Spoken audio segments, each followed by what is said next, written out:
Kabanata 11. Ganyan ka Jose ang asawa ko. Napatulala si Winifred. Pakiramdam niya ay panaginip lang ang lahat ng ito. Madali niyang nakuha ang pagiging kwalipikado sa pamumuhunan na sinabi ng pamilya Zia na mas mahirap kaysa makapasok sa langit. Nakalimutan ni Winifred kung paano siya umalis sa office building. Sa labas, nakatayo si Tyr habang nakatingin sa kanya na may ngiti sa labi. Parang alam na niyang magtatagumpay siya. Tyr, nakuha ko ang kontrata ng pagiging karapat-dapat sa pamumuhunan. Excited na kumaway si Winifred kay Tyr at dumiretso ang huli para yakapin siya. Alam kong magtatagumpay ka. Pero, I feel that it was too easy. Like something's wrong. Wala namang masama. Gagantimpalaan ang mga nagsisikap. This isn't a hard task to begin with. Kasabay nito, sa loob ng Higher Management Conference Room ng Zia Group. Ang grupo ng mas mataas na antas ng mga opisyal ng pamamahala ay tinawag na magtipon dito ni George. Maging sina Travis at Iris ay naroon. Ipinatawag ni George ang kagyat na pagpupulong na ito dahil nabigo ang planong mamuhunan sa sentro ng lungsod. Kaya naman, kinailangan nilang gumawa ng mga bagong countermeasure upang mabayaran o maghanap ng isa pang pagkakataon. Nang ang lahat ay nakakaramdam ng panghihina at sama ng loob, ang mga pinto ng conference room ay itinulak na bumukas. Masiglang pumasok sina Tyr at Winifred. Anong ginagawa niyong dalawa dito? Get out this instant. This is the Zia Group's higher management meeting, pareho kayong walang karapatang sumali. Kakapasok lang nilang dalawa sa kwarto nang sumigaw si Jackson. Nagtaas ng kilay si Tyr at tumingin ng diretso kina Iris at Travis. Kung pwede sila dito, bakit tayo hindi? Tyr, pulubi ka. Kaya mo bang ikumpara kami ni Travis? Si Iris ay may suot na mayabang na ekspresyon. Kahit katatapos lang niyang sirain ang mga plano ng Zia Group, nanatili pa rin siyang buo sa sarili. Humisi si Tyr. Mas marami kang failures kaysa accomplishments, kaya syempre hindi namin maikukumpara sa inyong dalawa. Ikaw, namutla si Iris dito. Hinawakan ni Tyr ang kamay ni Winifred habang naglalakad papasok. Lolo, valid pa ba ang pangako mo? Na kung makuha ng Winifred ko ang investment eligibility para sa Zia Group, hahayaan mo siyang maging manager ng design department. Pagkatapos niyang sabihin ito, lahat ay tumingin kay Tyr na parang tulala. Kasalukuyang galit na galit ang matanda dahil sa isyong ito, ngunit pumunta rito si Tyr para magbiro. Malinaw na may death wish siya. Pangit ang ekspresyon ni George at nanginginig ang buong katawan sa galit. Iris Mop, Tyr, nontog ka ba sa pinto? Tinasabi mo ba to para bastyusin si Lolo? Kumunat ang noo ni Tyr. Bakit mo naisip yan? Dahil nasira ang plano ng pamumuhunan. Hindi mo ba masasabi kung ano ang nangyayari? Ngayon ay dinadagdagan mo lang ng asin ang mga sugat ni Lolo. Ang isang halimaw na tulad mo ay mas mabuting umalis na sa sandaling ito. At ikaw, Winifred, alagaan mo ang iyong pulubi at huwag mo siyang patakbuhin, kasuklam-suklam ang lahat. Nakapagtataka, gumanti si Winifred sa pagkakataong ito. She looked coldly at Iris and said, sino ba nagsabing sira ang plano? Pagkatapos niyang magsalita, biglang tumahimik ang kwarto. Lahat ay nakatingin kay Winifred, nagtataka, nagulat, at hindi makapaniwala. Winifred, are you trying to say that you have secured the investment eligibility contract? What a joke. With the likes of you. Hindi lang si Iris, wala ni isang tao sa paligid ng mesa ang naniwala na nakuha ni Winifred ang kontrata. Thud. Kinuha ni Tyr ang kontrata sa kamay ni Winifred at ibinagsak ito ng malakas sa conference table. Pagkatapos nito, sinulyapan niya ang lahat ng tao sa silid. I'm sorry, everyone, but my Winifred really secured the Zia Group's investment eligibility contract. Your eyes are not deceiving you. My wife is just that excellent. Walang mga salita upang ilarawan kung gaano kagulat ang nadama ng mga nakatataas na opisyal ng pamamahala ng Zia Group. Pinag-isipan nila ang kanilang mga utak. Sinusubukan ng bawat paraan at nakuha pa nga ang pamilyang Jensen ng Century Herb Pharmaceuticals upang maikonekta sila ngunit hindi nila masecure ang kontrata. Gayunpaman, ang kontratang ito ay natiyak, sa halip, sa pamamagitan ng kahihiyan ng pamilya Zia, ang babaeng walang awtoridad o katayuan, si Winifred Zia. Anong klaseng biro ito? Please, dalhin mo dito at tingnan ko. Napuno ng hindi makapaniwala ang ekspresyon ni George. Agad namang dinala ni Winifred ang kontrata kay George at magalang na ibinigay sa kanya. Nagmamadaling binaliktad ng matanda ang kontrata para masuri ang kredibilidad nito. Kawakas, nang makita niya ang selyo at pirma ni Drake Tucker sa huling pahina, nanginginig ang buong katawan ni George sa kaba. Totoo ang kontratang ito. Si Winifred talaga ang nakakuha ng kontratang ito para sa pamilya siya. Nagulat ang lahat. Ngumiti si Tyr kay George at tinanong, "Lolo, valid pa ba ang pangako mo?" "Valid? Of course. It's valid," masiglang sagot ni George. Ina-announce ko na ngayon na si Winifred Zia ay opisyal na manager ng design department ng Zia Group. Gayunpaman, bago natapos ni George ang kanyang mga salita, isang malakas na tili ang sumabad sa kanya. "Lolo, something's wrong. Winifred could get the city center investment eligibility contract because of an error. Drake Tucker has gotten the wrong person." Malamang na pagkamalin ako ni Drake na si Winifred. Kaya naman pinalayas niya ako at ibinigay ang kontrata kay Winifred. Pagkasabi ni Iris nito ay tila natauhan ang lahat. Tama iyan. Wala lang si Winifred, kaya paano niya madaling nakuha ang kontratang ito? Malamang na pagkamalin ni Drake Tucker si Winifred na si Iris. Kaya naman binigay na nito ang kontrata sa kanya. Ito ay orihinal na pagsisikap ni Travis sa likod ng mga eksena.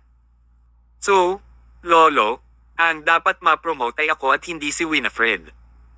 Nanginginig ang buong katawan ni Winifred. Hindi makapaniwalang tumitig siya kay Iris. Paanong naging ganoon ang babaeng ito? "Iris, ibinigay sa akin ni Mr. Tucker ang kontratang ito dahil ang aking maselang paghahanda at sinseridad ang nagpakilo sa kanya. Wala itong kinalaman sa iyo." "Paf!" Ngumuso si Iris. Tumawa rin ng malakas ang ibang management officer sa paligid. "Winifred, your sincerity, your meticulous preparation. There were so many sizable companies today, sino sa kanila ang hindi dumating ng meticulously prepared? Drake Tucker gave you that contract all because my Travis has pulled some strings and gave him gifts. This spot ay nasecure na sa amin sa unang lugar. Hindi ka ba nahihiya?" Nag-aalab sa galit si Winifred. Lumingon siya kay George. "Lolo, itong kontrata talaga." "Tama na, Winifred." Ang saloobin ni George ay gumawa ng 180 degree na pagliko. "Sa tingin ko, maling tao talaga ang nakuha ni Mr. Tucker. Kung hindi, hindi mo makukuha ang kontratang ito." Kabanata 12. Dumating si Drake Tucker. Napatulala si Winifred, "Kaya wala ni isa sa inyo ang nakakita kung gaano ako pinaghirapan sa lahat ng oras na ito. Kahit na ginawa ko talaga ang kontratang iyon gamit ang aking kakayahan, iisipin pa rin ninyong lahat na sumakay lang ako sa coattails ni Iris." Nakaramdam ng matinding hinanakit si Winifred na parang umuukit na kutsilyo sa kanyang puso. Si Tyr din ay nag-aapoy sa galit. Malamig niyang pinagmamasdan at naiinis na hindi niya basta-basta masampal ang bawat isa sa mga tao dito. Dahil gusto mong laruin ito sa ganoong paraan. Sige, ako, si Tyr Summers, ay magbibigay sa bawat isa sa inyo ng isang mahigpit na sampal sa mukha. Lolo, si Winifred talaga ang taong nanalo sa kontratang ito pero pinaplano mong ibigay ang credit na ito kay Iris. Paano kung hinangaan ni Drake Tucker ang mga talento ni Winifred at binigyan siya ng kontrata sa kadahilanang iyon? Talento. Ang ibig mo bang sabihin ay talento sa paghuli ng tao? Panunuya ni Iris. Ibinalita niya ang insidente kung paano nasangkot sina Winifred at Tyr, ang pulubi, 6 na taon na ang nakalilipas. Naging malamig ang ekspresyon ni Tyr habang nakatitig kay Iris. Agad namang kinabahan si Iris dito. Dahil walang naniniwala sa inyo, tawagan natin si Drake Tucker para tanungin siya. Tanungin mo siya kung maling tao ba talaga ang nakuha niya. Ahaha. Umagalpak ng tawa ang kwarto. Anong klaseng biro ito? Gusto ba niyang tawagan si Drake Tucker para tanungin? Sino siya sa akala niya? Si Mr. Tucker ay sobrang abala, paano siya makakarating sa Zia Group para sa isang maliit na bagay? Kahit naiinip ang lalaki, hindi siya pupunta para sa iyo. Tyr, paltos ba utak mo? Naiisip mo bang dalhin si Mr. Tucker dito para magpaliwanag ng personal? Galit ka ba? Napuno ng panunuya ang ekspresyon ni Travis. Nagkamali si Mr. Tucker ng mga pangalan sa kasong ito, kaya itigil mo na ang iyong walang kabuluhang pakikibaka. Naningkit ang mga mata ni Tyr. At paano kung makukuha ko talaga si Drake Tucker dito? Haha. Kung kaya mo yan, 3 beses kitang tatawaging Tay. That's what you've said. Hindi kita pinilit. Pagkasabi noon, si Tyr ay tumuloy sa paglalakad papunta kay Winifred. Winifred, tawagan mo si Drake at yayain mo siya. Tyr, nababaliw ka na ba? Nag-aalala si Winifred. Paano magiging handa si Mr. Topper na pumunta para i-clear ang mga bagay-bagay para sa akin? Isa pa, wala akong number niya. Nasa kontrata. Pinaliktad ni Tyr ang kontrata sa page na may nakalagay na office number ni Drake. Don't be afraid. Call the number. Baka darating talaga siya. Para siyang na-witch, kinuha ni Winifred ang phone niya at tinawagan ang numerong nasa kontrata. After the phone call, natatarantang tinitigan ni Winifred si Tyr. Paano nangyari? Nakangiting tanong ni Tyr. Mr. Topper has really agreed to come. Natigilan ang lahat ng miyembro ng pamilya Zia. Nakakatuwa ang mga ekspresyon ni Iris at Travis. Winifred, nagbibiro ka diba? Paanong posible na makuha mo si Mr. Topper dito? Hindi ka ba medyo napuno ng sarili mo? Si Winifred ay hindi kailanman nagligtas kay Iris ng isang sulyap ngunit sa halip ay sinabi kay George, Lolo, sinabi ni Mr. Topper na darating siya nang wala pang 10 minuto. Hindi pa rin naniniwala ang grupo ng mga kapamilya ni Zia na nagawa ni Winifred na makuha si Drake Topper. Naghihintay na silang tumawa sa kanya nang matapos ang 10 minutong ito. Pero, bago pa man lumipas ang 10 minuto, nabuksan na ang pinto ng conference room. May hawak na itim na briefcase si Drake Topper habang papasok siya na puno ng pawis ang ulo. Mr. Topper. Sa isang iglap, natulala ang lahat. Ang tawag ni Winifred sa telepono ay talagang nakuhang lumapit sa pinakamayamang tao sa lungsod. Nanginig si George at mabilis na humakbang papunta kay Drake. Hello, Mr. Topper. Welcome sa aming Zia Group. Ang iyong presensya ay nagbigay liwanag sa aming hamak na kumpanya. Si George ay mas matanda kay Drake nang hindi bababa sa 20 taon, ngunit ang kanyang kasalukuyang pag-uugali ay tulad ng isang nakababatang henerasyon. Pero, hindi na siya pinansin ni Drake at diretsyong nakatingin kay Tyr at Winifred. Sasalubungin na sana niya sina Tyr at Winifred nang sumugod sa kanya sina Travis at Iris. Hello, Uncle Topper. Ang pangalan ko ay Travis Jensen, ang young master ng Century Herb Pharmaceuticals at ang anak ni Forrest Jensen. Bumisita ang tatay ko sa team mo tungkol sa plano para sa Zia Group na mamuhunan sa sentro ng lungsod. Uncle Topper, dapat binigay mo sa Zia Group ang kontrata dahil ginagawa mo ito bilang pabor para sa pamilya Jensen, hindi ba? Pero, bago pa matapos magsalita si Travis, galit na pinutol siya ni Drake. Doing this as a favor to the Jensen family. Ano sa tingin mo ang pamilya Jensen mo? Sino siya sa tingin ng tatay mo, Forrest Jensen? How dare he make me do him a favor? Natigilan si Travis sa kinatatayuan. Naramdaman niya agad ang pag-init ng kanyang pisngi. Ang ibang mga opisyal ng pamamahala ay nakatitig, mukhang naliligaw, at nalilito sa nangyayari. Mr. Topper, hindi mo ibinigay sa Zia Group ang itong investment eligibility contract dahil tumulong ang Travis ko sa likod ng mga eksena. Tumulong sa likod ng mga eksena. Ibig mong sabihin sinusuhulan kami. Pinandilatan ni Drake si Iris bago inilagay ang itim na briefcase sa kamay niya sa mesa. Ang kaso ay binuksan upang ipakita ang pera at ang mga gamot na iniregalo ng Century Herb Pharmaceuticals sa kupunan ni Drake. Malamig na pinandilatan ni Drake ang lahat ng naruroon bago itinoon ang atensyon kay George. Si Pangulong Zia. Ang layunin ng aming sentro ng lungsod kapag naghahanap ng mga kasosyo sa pamumuhunan ay makahanap ng mga may kakayahan at potensyal na kumpanya na maaaring makipagtulungan sa amin upang lumikha ng hinaharap. Hindi namin hinahanap ang mga sumusubok na pumasok sa pamamagitan ng panunuhol at mga koneksyon, kaya maaari mong ibalik ang lahat ng mga bagay na ito. At nais kong linawin ang isa pang bagay na ibinigay ko sa Zia Group ang pagiging karapat-dapat sa pamumuhunan dahil hinahangaan ko ang talento ni Miss Winifred Zia ang Zia Group kung hindi. Hindi ko ibibigay ang pagiging kwalipikadong ito sa iyong kumpanya. Nagsimulang umugong ang mga usapan sa silid. Nakuha talaga ni Winifred ang kontrata with her capabilities after all. Wala itong kinalaman kay Iris at Travis. Nagulat ang lahat. Maging si George ay hindi ito maisip. Gayunpaman, tinitingnan ni Drake ang lahat ng nanunuya habang sinabi niya, nang tinawag ako ni Miss Winifred, nahulaan ko na kung ano ang gagawin mo. Ano? Nagnanakaw na ba kayo ng credit ngayon? President Zia. Kung ang Zia Group ay hindi. Mahilig kay Miss Winifred, ang aking topper group ay higit na handang kumuha sa kanya. Ang aming kumpanya ay napaka-interesado sa mga mahuhusay na individual tulad ni Miss Winifred. Pagkasabi noon, magalang na lumapit si Drake kay Winifred at sinabing, Miss Sia, kung aanyayahan kita ngayon na sumama sa amin sa topper group, papayag ka ba? Kabanata 13. Pagtupad sa kanyang pangako. Nagulat si Winifred. Sa halip, nag-e-enjoy si Tyr habang pinagmamasdan niya ang mga nakakahiya na mukha ng bawat management officer. Drake Tucker, magaling. Agad namang nabahala si George at sinabing, Mr. Tucker, si Winifred ang haligi ng Zia Group, paanong hindi namin siya mamahalin? Kanina lang, pinag-uusapan namin ang pagpopromote kay Winifred na maging manager ng Departamento ng Disenyo at bigyan siya ng sweldo, tama, lahat. Tama, tama, tama. Tuloy-tuloy na tumango ang mga management officer sa paligid. Inaanunsyo ko na ngayon na si Winifred ay opisyal na tagapamahala ng Departamento ng Disenyo ng Zia Group.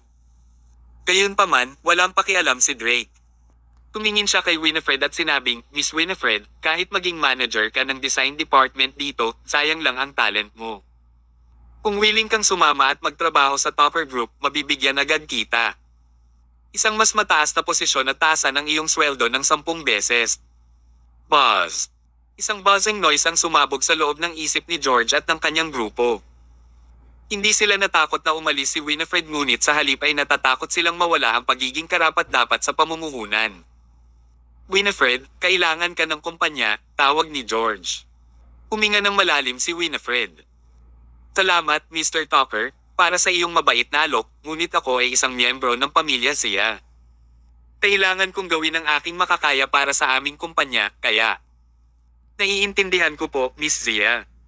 Nakakalungkot man po talaga kapag napag-isipan mo na ang mga pintuan ng ating topper group ay palaging bukas para sa iyo.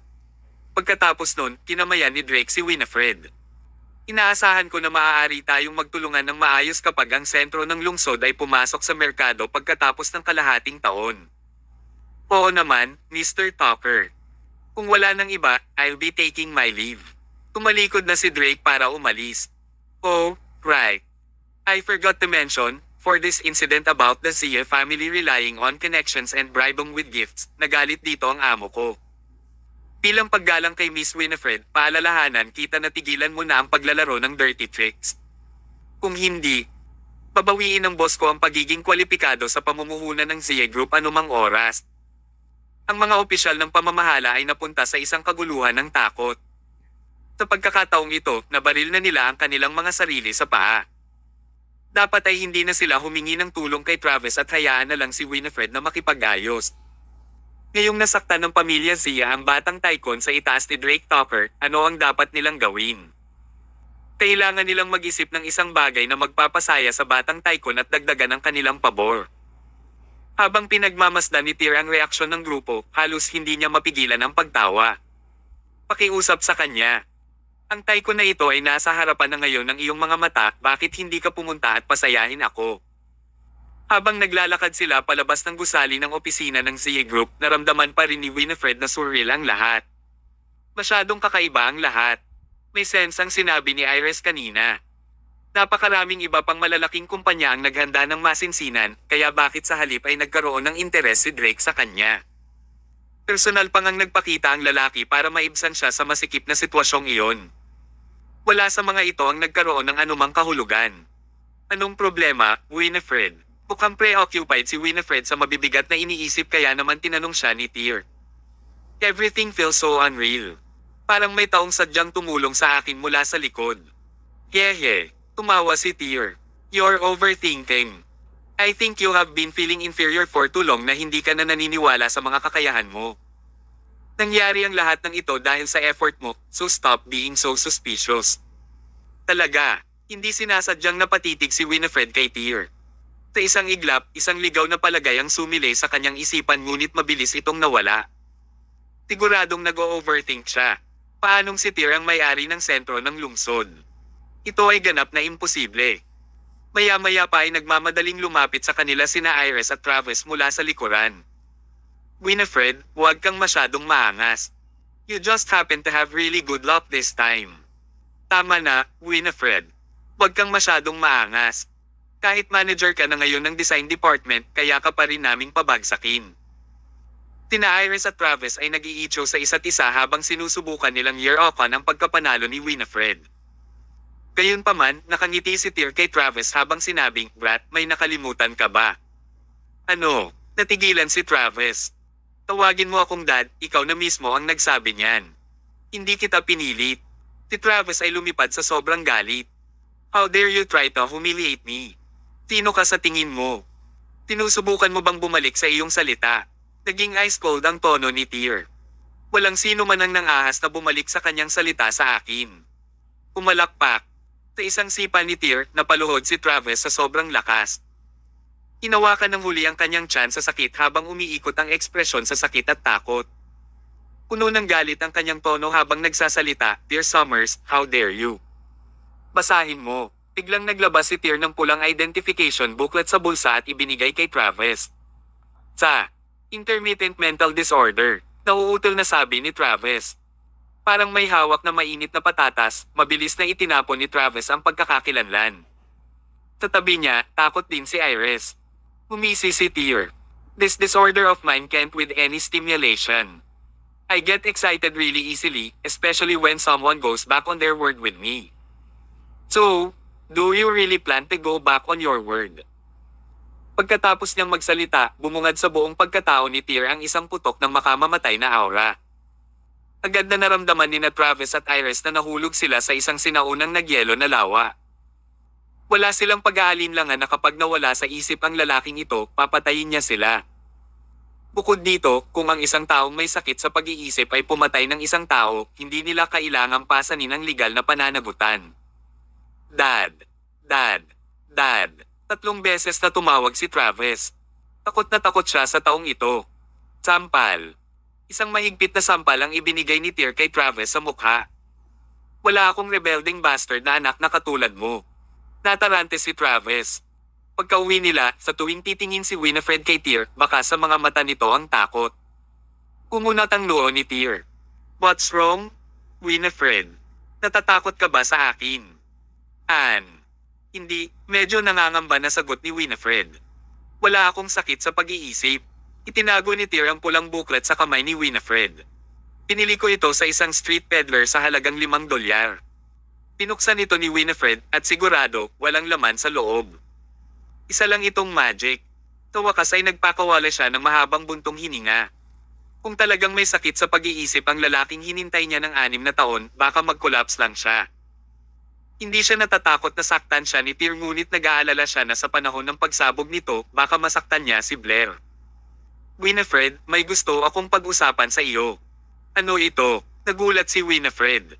"I want to register marriage with you. I remember that next Thursday is the date of our first meeting 6 years ago. So, I want to marry you on that day." "Ano?" Napatingin si Winifred kay Tyr na gulat na gulat. "Tyr, hindi ka nagbibiro ha? Sobrang seryoso ko ngayon." Patuloy ni Tyr, 6 na taon mo akong hinintay, at noon, nangako ako na babalik ako para sa kamay mo. Ngayong nagbalik ako, oras na para tuparin ko ang pangako ko sa iyo."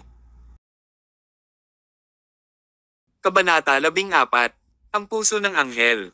Nang makita niyang nag-alinlangan si Winifred, nagsimulang makaramdam ng pagkabalisa si Tyr. "What's wrong, Winifred? Ayaw mo ba?" "Hindi yon." Umiling agad si Winifred. "Ito lang. Ano lang. Sobrang biglaan lang." Natahimik sandali si Tyr bago niya hinawakan ang kamay ni Winifred. Inilabas niya ang isang brilyante na singsing na inihanda na niya ilang taon na ang nakararaan at isinuot iyon sa daliri niya. "This day is already 6 years late. So, it's not sudden at all. Don't worry, Winifred. I will protect you and Blair for the rest of my life. The wedding ceremony next Thursday will be a grand event. I will gawin ang lahat sa lungsod na bigyan kami ng kanilang mga pagpapala." Napangiti si Winifred na may bahid ng pait. Alam niyang inaalo lang siya ni Tyr. Sa totoo lang, magiging simple lang ang seremonya ng kasal nila ni Tyr, at hindi maraming tao ang magpapakita para magbigay ng kanilang blessings. Gayunpaman, sapat na sa kanya ang katotohanan na ang lalaking pakakasalan niya ay ang lalaking hinihintay niya sa loob ng 6 na taon. Sa wakas ay pumayag na rin si Winifred sa proposal ni Tyr. Tama si Tyr. Ang 6 na taon na iyon ay ginugol sa paghihintay sa araw na ito. Matapos maayos ang lahat, pumunta sina Tyr at Winifred sa Civil Affairs Bureau para kunin ang kanilang marriage certificate kinabukasan. Sa pamamagitan nito, nagsimulang maghanda si Tyr para sa seremonya ng kanilang kasal. Sa araw na iyon, gagawin niyang pinakamaganda at pinakamasayang nobya si Winifred sa mundong ito. Hiniling ni Tyr kay Winifred na kontaken ang kanyang mga magulang para umuwi. Dahil ikakasal na ang kanilang anak, natural lang na naruroon ang kanyang mga magulang. Gayunpaman, tahasan siyang tinanggihan ni Winifred. Bakit? Natarante si Tyr. Humiti ng mapait si Winifred. Kung alam ng mga magulang ko na ikakasal na ako sa'yo, siguradong tutol sila. Masama ang ugali ng nanay ko. Sisirain niya ang buong lugar kapag dumating siya. Huwag muna nating sabihin sa kanila sa ngayon. Masasabi natin sa kanila pagkatapos ng seremonya. Ito ay isang karaniwang kaso ng pag-arte muna at pag-uulat sa ibang pagkakataon. Sige, gagawin namin ang gusto mo. Nagkibit balikat si Tyr. Paano ang mga kapamilya ni Zia noon? Gusto mo bang ipaalam sa kanila? Napatulala si Winifred. Gustong-gusto niya ang bendisayo ng kanyang lolo at tiyuhin. Pero dadalo kaya sila sa seremonya ng kanyang pagpapakasal kay Tyr? Oo, tumanggo si Winifred. Kailangan natin. Sige. Matapos itong mapagpasyahan, inutusan ni Tyr si Drake at ang kanyang team na magsimulang maghanda para sa seremonya ng kanyang kasal. Kasabay nito, nagbabalak si Tyr na bigyan ng regalo si Winifred. Isang regalo na magpapasindek sa kanyang buong karamihan sa araw ng kanyang kasal. Kinabukasan, hapon, nakatanggap si Tyr ng tawag mula kay Drake. Tumawag ang lalaki para ipaalam kay Tyr na may kwintas na tinatawag na Angel's Heart sa loob ng Emerald Tower. Ito ang pinakaangkop na regalo na ibibigay ni Tyr kay Winifred sa araw ng kanilang kasal. Gayunpaman, hindi binalak ng Emerald Tower na ibenta ang kwintas na iyon. Nakipagtulungan sila sa T-Vogel upang ilagay ito para ipakita sa halip. Sa kanilang nakaraang eksibisyon, ang kwintas na ito ay nagdulot ng lubos na kaguluhan. Kung gusto ni Tyr ang kwintas na ito, kailangan muna nilang harapin ang Emerald Tower. Pagkatapos ng lahat, ito ay isang hindi may bibilang piraso. Ang pagbili nito ay hindi isang madaling gawain. Hindi alam ni Tyr ang mga alahas at accessories, pero nagtiwala siya sa panlasa ni Drake. Eto na, sagot ni Tyr sa telepono. Get Jade Laurel from Emerald Tower to make the arrangements. Kung kaya niyang ipa-reserve ang necklace na ito, ako, si Tyr Summers, ay may utang na loob sa kanya. Si Jade Laurel, ang reyna ng alahas sa Con City, ang pinakamatagumpay na babae sa loob ng lungsod na ito. Isa rin siya sa mga dignitaryo sa ilalim ni Drake Tucker. Nang mabalitaan niya ito, nasa sabik si Jade. Tuwang-tuwa siya hindi dahil nakahanap siya ng bibili ng puso ng Angel, kundi dahil may utang na loob sa kanya si Tyr Summers. Malalaman ng mga tunay na nakakaunawa sa kalibre ni Tyr Summers kung gaano kabigat ang isang pabor mula sa kanya. Tiyak na hindi ito maihahambing sa isang kwintas lamang.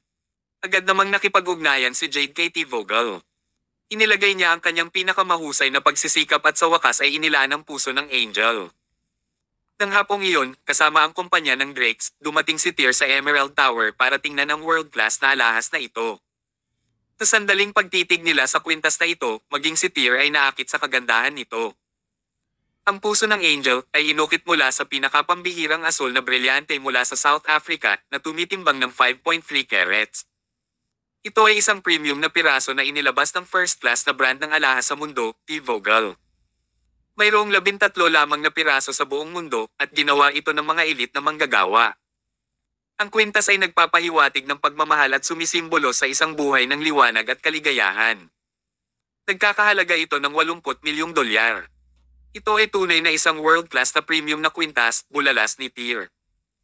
Kung ito ang isusuot ni Winifred sa kasal namin, siguradong siya na ang pinakamasilaw na babae sa balat ng lupa. Kukunin ko ang kwintas na ito. Pagkatapos magsalita ni Tyr ay agad na inimpake ni Jade ang kwintas para sa kanya. Handa si Tyr na i-swipe ang kanyang card para sa pagbabayad ng mabilis na sinabi ni Jade, Kuya Tyr, regalo ito para sa aming hipag. Hindi namin kukunin ang pera. Gayunpaman, hindi tinanggap ni Tyr ang alok na ito.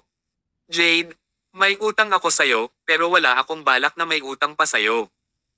Napabuntong hininga si Jade at mabilis na naintindihan ang ibig sabihin ng sinabi ni Tyr. She dared not say more at dinala si Tyr sa counter ng personal para i-swipe nito ang card nito. Sa isang gabi lang, nagdulot ng malaking kaguluhan sa lungsod ang balita tungkol sa may-ari ng city center na gumastos ng 80 milyon para bilhin ang puso ng Angel at ang plano niyang pakasalan ang mahal niya sa ay. Nang marangyang kasal sa susunod na Huwebes, nagkagulo ang buong lungsod sa mga talakayan. Dati, ang pagiging misteryoso at pagiging mahinhin ng batang Tycoon ay nagdulot na ng maraming opinyon sa publiko. Maraming tao ang nag-isip tungkol sa background at hitsura ng batang Tycoon. Ngayon, ang paksang ito ay napunta sa tuktok ng mga chart. Hindi mabilang na mga lalaki ay berde sa inggit habang maraming kababaihan ang umiyak sa kanilang sarili sa loob ng banyo. Inaabangan ng lahat ang pagdating ng susunod na Huwebes. Hindi lang nila gustong masaksihan ang maluhong kasal na ito, ngunit gusto rin nilang makita ang totoong mukha ng Tycoon na ito. Higit sa lahat, gusto nilang malaman kung sino ang pinakamaswerteng babae sa mundo na malapit ng ikasal sa Tycoon na ito. Kasabay nito, sa loob ng Zia Manor. Have you guys heard? The city center's owner will be hosting a grand wedding with the love of his life next Thursday. Kumastos pa siya ng 80 milyon para bilhin ang puso ng Angel ni T. Vogel mula sa Emerald Tower. Nang ipahayag ni Jackson ang balitang ito, nanginginig ang buong katawan niya sa kaba. Nang marinig ito ng mga babae ng pamilya Zia, agad na bumungad sa kanilang mga ekspresyon ng matinding inggit at selos. Sinong maswerteng babae ang ikakasal sa Tycoon na iyon? Sobrang inggit ako sa kanya. Napabuntong hininga si Jackson. The girl who can marry that Tycoon must be the world's most perfect woman. Your envy is futile. Ito ay isang pagkakataon para sa amin upang baligtarin ang imahe ng Zia Group sa mga mata ng lalaking iyon sa araw ng kasal. Kabanata 15. Imbitasyon sa kasal. Dati, nabanggit ni Drake na galit ang Tycoon sa panunuhol sa kanila ng pamilya Zia ng mga regalo. Nitong mga nakaraang araw, pakiramdam ng buong pamilya Zia ay nabalisa dahil dito. Natakot sila na ang maliliit na pagkakamali ay mag-trigger sa Tycoon na bawiin ang kanilang pagiging kwalipikado sa pamumuhunan sa sentro ng lungsod.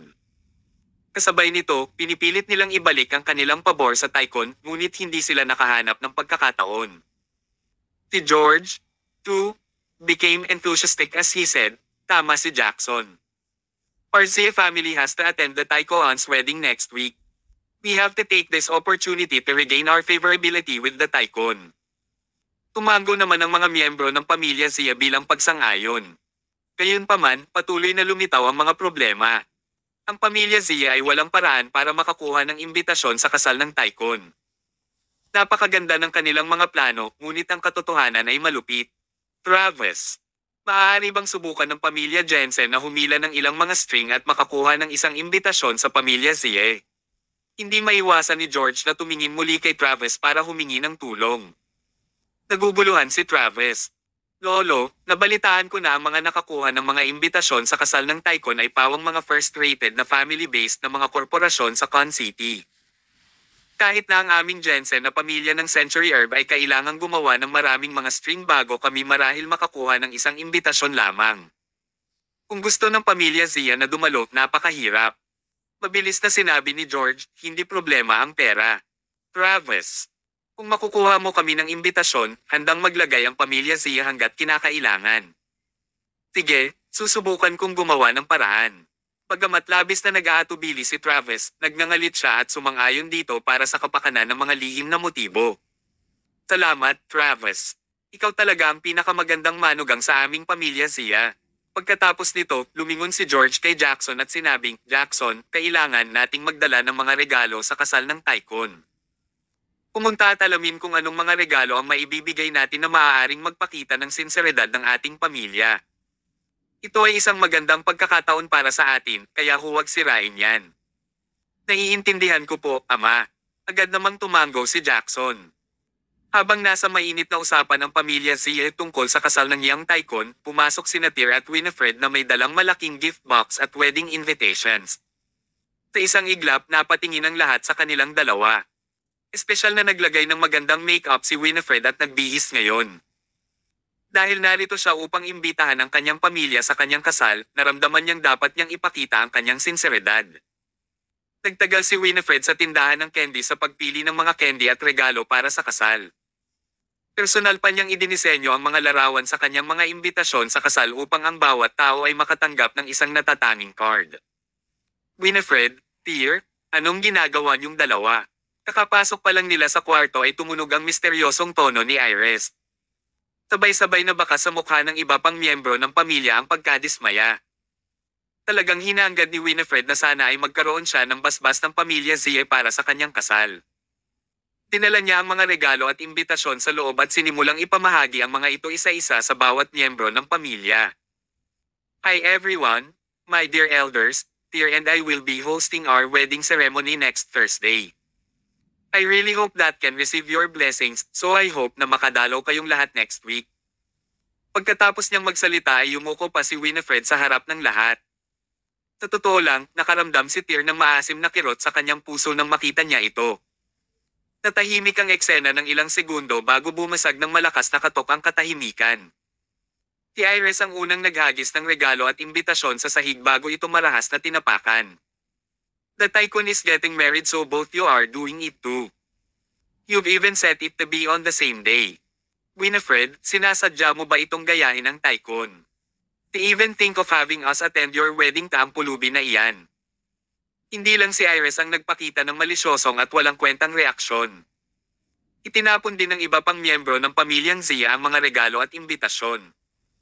Ang mga kilos na ito ay agad na nagpahiya kay Winifred at nahihiya na ipakita ang kanyang mukha. Umangon ang galit sa dibdib ni Tear. Kahit hindi mo ibigay ang blessings mo, hindi mo kailangang year-okan ang dignidad ng isang tao ng ganyan. Ulutin. Tumingin ng diretso si Tear kay Iris, bawat salita niya ay may bahid ng mamamatay tao na aura. Nakita ni Iris ang intermittent mental disorder certification ni Tear, kaya hindi niya namamalayan na natatakot siya kay Tear. Ano? Ano ang sinusubukan mong gawin? Napatras si Iris dahil sa reflex. Tear Summers, this is Zia Manor. Don't even think about doing anything rash. You can think of forced us to attend your wedding kapag malinaw na ayaw namin. Sabi ko kunin mo. Ayaw nang maulit ni Tear sa ikatlong pagkakataon. Totoo na parang gusto na niyang patayin si Iris. Tear. Napansin ni Winifred na may mali, kaya mabilis niyang sinunggaban si Tear. Kalimutan mo na. Pero, Winifred. Sabi ko, kalimutan mo na. Biglang umungol si Winifred. Puno na ng luha ang mga mata niya. Lumingon siya kay George. So, even you're not willing to attend Tear and my wedding ceremony. Walang bahid ng pagmamahal sa tono ni George nang magsalita ito. Parang hindi niya naisip na apo niya si Winifred. Next Thursday na ang wedding ceremony ng city center owner. Nagalit ang pamilya namin ng Zia sa may-ari na yun, kaya kailangan namin kunin ang pagkakataong ito para makadalaw sa kasal niya at baguhin ang pananaw niya sa amin. Ikaw naman, Tear. Naku, Winifred, hindi mo pa ba kami pinahiya 6 na taon na ang nakakaraan? Ang seremonya ng iyong kasal. Hindi napigilan ni Winifred ang kanyang mga luha habang umaagos ito sa kanyang mga mata. Umiyak siya at saka tumalikod para tumakbo palabas ng mansyon ng pamilya Zia. Nakaramdam si Tear ng matinding kirot sa kanyang dibdib na parang hinihiwa ang kanyang puso. Tinulyapan niya ang mga nakakadiri na mukha ng mga miyembro ng pamilya Zia. Tumawa si Tear, baka sa boses niya ang sarcasm. Kayong lahat mula sa pamilyang Zia ay nagpupumilit na makakuha ng imbitasyon sa kasal ng tycoon para magamit mo ang pagkakataong iyon para mapasaya ang tycoon. Ngunit, wala kang ideya na ang tycoon na iyon ay nakatayo sa harap mo. I'm asking all of you last time. Gusto mo bang dumalo sa kasal namin ni Winifred? Yehe, pulubi, hindi mo ba maintindihan ang lengguwahe ng tao? Nasabi na namin na dadalo ang pamilya Zia sa kasal ng tycoon sa susunod na Huwebes. Kayo naman ni Winifred, pareho kayong maliligaw. Nagtawanan sa pangungutya ang buong pamilya Zia. Paulit-ulit na paninindigan ni Tear. Okay, very well, great. Sana hindi ka magsisi pagdating ng panahon.